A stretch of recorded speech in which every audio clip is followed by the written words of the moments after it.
एक बार की बात है, गौतम बुद्ध अपने शिष्यों को जिंदगी से जुड़ी अच्छी बुरी चीजों का ज्ञान दे रहे थे। सभी शिष्य उनकी बातों को बहुत ध्यान से सुन रहे थे। उन सभी में एक शिष्य ऐसा था जिसे प्रश्न पूछने की बहुत आदत थी।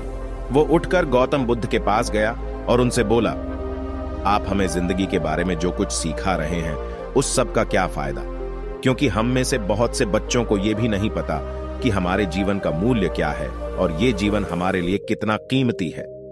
पहले आप हमें यह बताइए कि इस जीवन का मूल्य क्या है। अपने शिष्य की बात सुनकर गौतम बुद्ध अपने कक्ष में गए और एक चमकता हुआ पत्थर का टुकड़ा लेकर आए।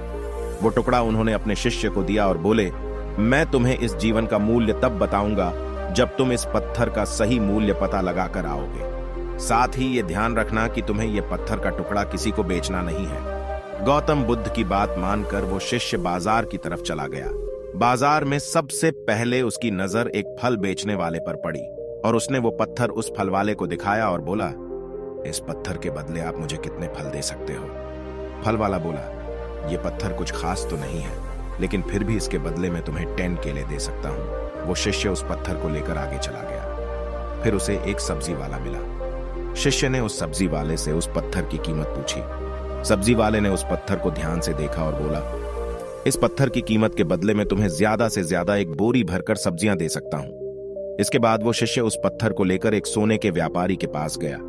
उस पत्थर की टुकड़े की चमक देखते ही उस सुनार ने उसकी कीमत 100 सोने के सिक्के लगाई। शिष्य ने वो टुकड़ा बेचने से मना किया तो वो सुनार उसके बदले 200 सोने के सिक्के देने को भी राजी हो गया, लेकिन शिष्य ने वो पत्थर नहीं बेचा। इसके बाद वो शिष्य एक हीरों के व्यापारी के पास गया और उनके सामने उसने वो पत्थर के टुकड़े को रख दिया।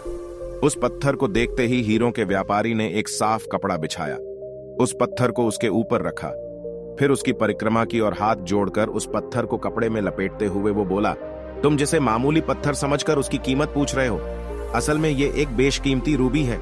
ऐसा रूबी हर किसी को नहीं मिलता। मैं अगर अपना सब कुछ बेच भी दूं तो भी इसकी कीमत नहीं चुका सकता। उस व्यापारी की बातें सुनकर वो शिष्य हैरान हो गया। वो दौड़ा दौड़ा सीधा बुद्ध के पास आया और उन्हें उसने जो कुछ भी बाजार में हुआ वो सब बताया। उसकी अचरज भरी बातें सुनकर गौतम बुद्ध बोले, तुम्हारे सवाल का जवाब इस रूबी की कीमत में ही छिपा है।